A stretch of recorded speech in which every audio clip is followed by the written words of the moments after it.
This episode is brought to you in part by Museum of the Bible and its new worship experience, All Creation Sings, made in partnership with Creator. Step into an immersive room with vibrant visuals, soundscapes of praise, and interactive displays illuminating the story of worship.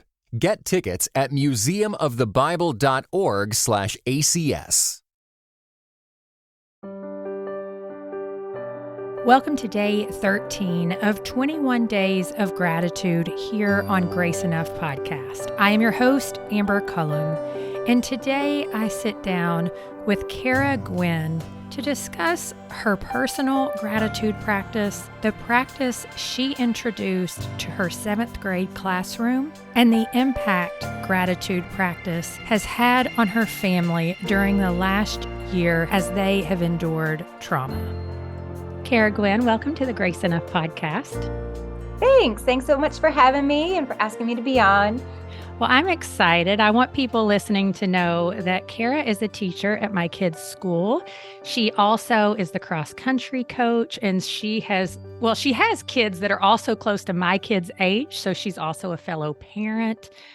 But the reason why I wanted to have this brief conversation with Kara is because she started a gratitude practice with my son's class last year that really impacted him. And so we'll talk about that a little bit. But first, what I want to hear, Kara, is when did you really start getting serious about practicing gratitude? I met this amazing lady about 5 years ago. Her name is Jen Jenkins. She just recently got married, but more commonly she's known as Jungle Jen. She was a missionary to the Amazon, and she really taught me the importance of intentional gratitude, not just being thankful for the same things every day that all of us are thankful for, our friends, our family, our house, our food, but being super observant about all of the things around us that you don't usually think about. And so she started this practice that she would she started the day writing in her journal 5 things that she was thankful for. Which seems easy enough. Right. It's how most of us start, I think. Right. 5 things. So, but her rule was she could never repeat anything, which makes it a whole lot harder and more fun. And so I was like, oh, that's amazing. And so about 5 years ago, I started every morning in my quiet time writing in my journal 5 things from the day before or just around me, things that had happened that I was thankful for. I want to talk about not being able, because I remember when you first said, I don't write anything twice. I was like, you got to be kidding me. Like, no way. Because I don't necessarily, I feel like I am pretty observant in that. And I don't always write the same things. But then Bennett said, well, she told us what she means by not the same things. And so, for example, if you were talking about one of your kids, I'm sure you've been thankful for them more than once, but how do you make it to where you're not saying the same thing over and over again? Like I said, it's just being observant. So instead of saying, I'm thankful for Braden, I'll say, I'm thankful for Braden's freckles, or I'm thankful for how Braden started a Bible study at school. I'm thankful for the hug Braden gave me this morning. I'm thankful that Braden brought me my coffee in my chair. And so there's 10 bazillion things I could think of about my son that I love. And so it just causes me to look in deeper and be more intentional. Yeah. And don't you think doing that too, like as you start it, they just grab your attention so much more than they did before. Right. Yes, exactly. And so it's funny because one of my students, when they were going through this gratitude practice, they just started writing things in their science textbook. And I was like, okay, this does not count. Are you really thankful for these things? And they're like, yes. And they told me what every definition of these words meant and why they were thankful for them. And they just kept going, like, what would life be without the nucleus of a cell? Like we would all be floating around. And so it is like, you can just pick a category, movies, and you can just think of all of these movies that have touched your life and you can just go and go and go. So yeah, it is easier once you start to continue, to snowball in a good way. Yes. Yeah. I mean, it's almost like you go around really searching for stuff Right. and not in a fake kind of, I need to, get a perfect score kind of way, but just like, whoa, look at, all the different colors in the sky today. And then you start naming them and that kind of thing. Which I don't know if you're like that normally. I mean, you seem like you've always been a glass half full kind of girl. Is that true? Naturally, yeah, I feel like I I'm kind wish of I, I yes. wish I was. Uh-huh. Well, you seem that way too. Well, I am not, but Uh-huh. um I think like when I started really intentionally practicing gratitude, my eyes, the way they were just open to so many things around me that really were, it was just like God's generous offering to us every single day that we just take for granted. Right. Like I remember one time one of my students wrote they were thankful for their opposable thumbs. And nobody's like, I've never thought about that before. Right. So I'm like, that's such a good point. And so for the rest of the class, like nobody's allowed to use their thumbs when they're writing or they're doing anything else. And by the end of the class, they're like, yes, opposable thumbs are something to be super grateful for. But I had heard in one of your other podcasts just about how we rewire our brain Mhm. when we're thankful. And like you said, once you start down that route and you create that brain pathway, it's so much easier. And instead of what we all naturally do is look around us and find all of the things that are wrong because we Mhm. want to fix them, it's more easy to look around and see all the things that are good and beautiful and right and true.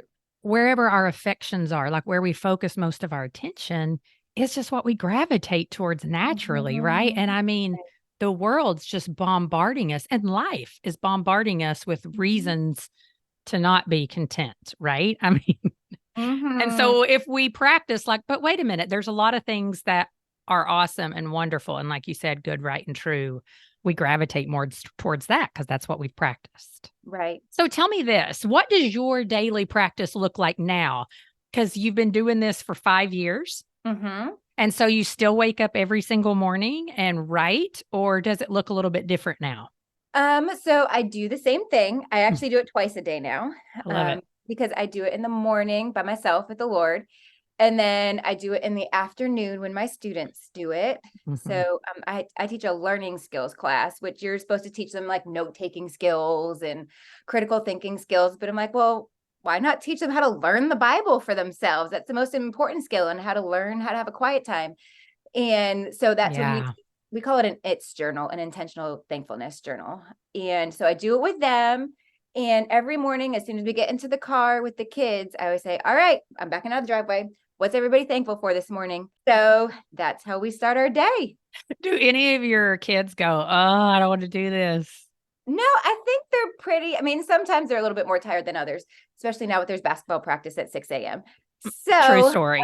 yes, but I think they're most of the time pretty excited about it. It's Yeah. just, turned into the culture of our family. And recently, our family has been through some trauma, and it's been super helpful. Just the practices that Hmm. we have implemented in the past 5 years has been super helpful in seeing the good and the true and the beautiful. Mm. And that's kind of carried us through the trauma together.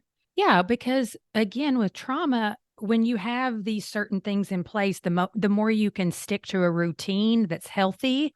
I mean, at least what I've heard is the better and the more well sustained people are as they walk through that trauma. Do you feel like you've experienced that? Oh yeah.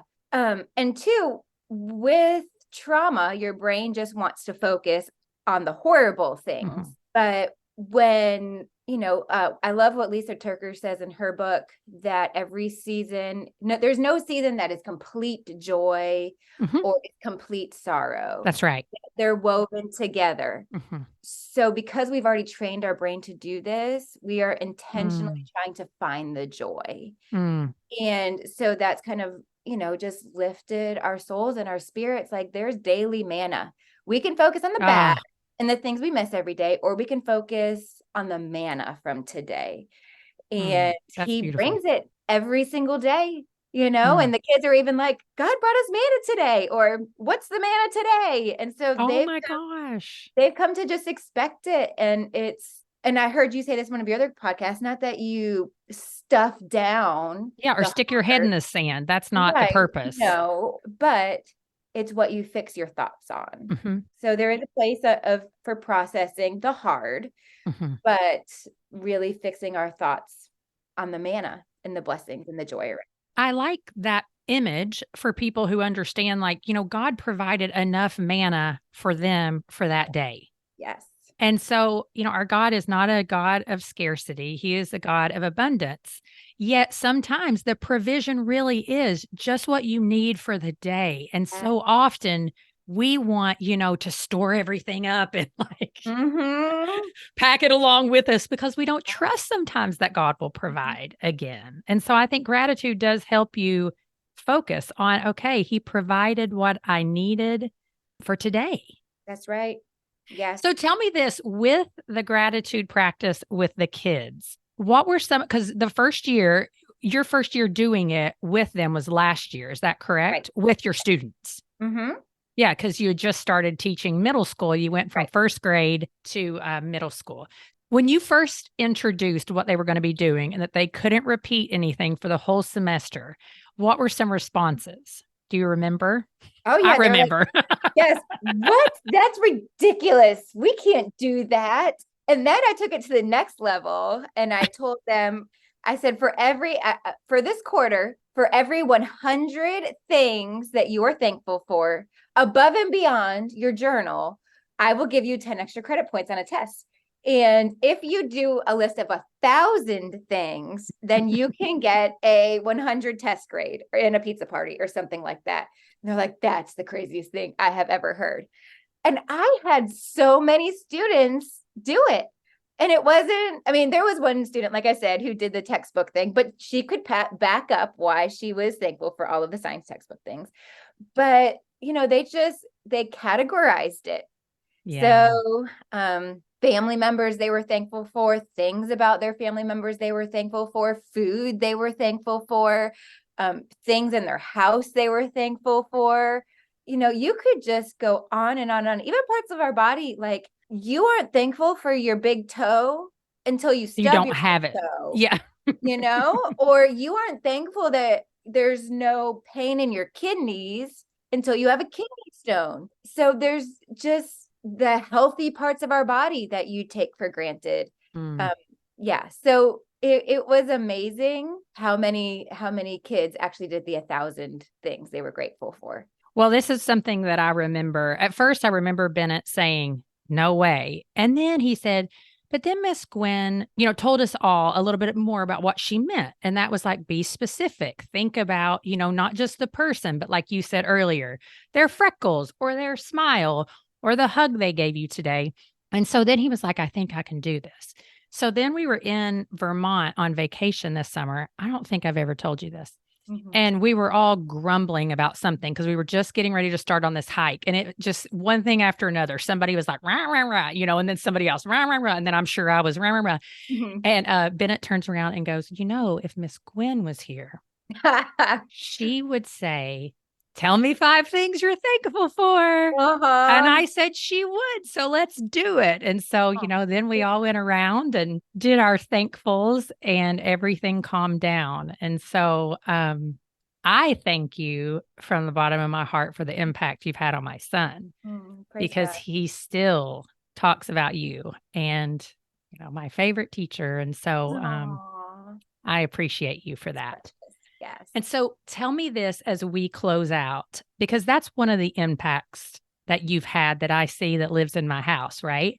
But what do you think has been the impact on maybe other students or yourself? I mean, you've told us a little bit of the impact on your family, but maybe just expound on that a little bit as we close out. Like I said, in my own personal life, the 5 years of training my brain to be thankful has probably saved my life through this traumatic season.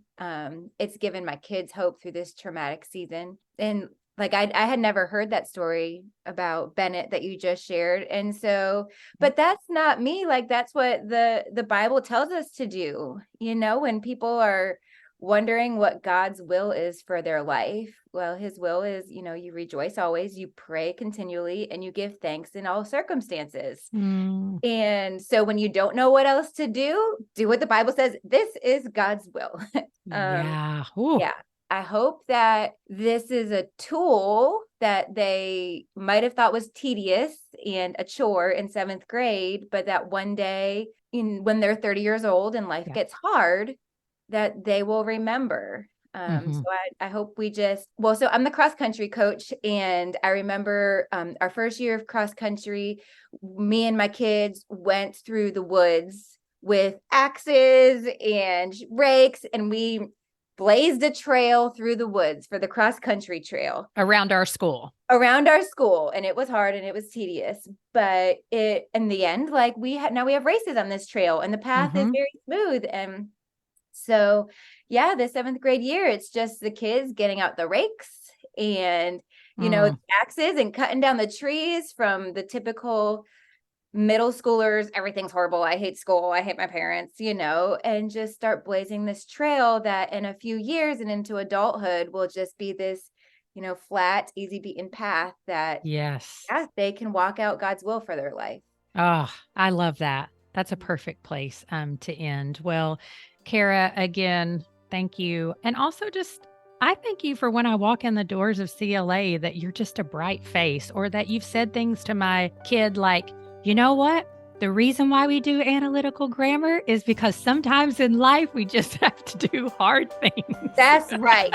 Yes. We are training our brain. Who cares about grammar? We're training our brain to do things we don't want to that are hard. Oh, well, thank you, friend, for being here today. Yes. Thanks for asking me. This was a blessing. So what manna has God provided for you today? Kara is a witness to the transformative power of intentional gratitude practice. I'll meet you back here tomorrow for our third and final interview with my friend Jennifer Sakata.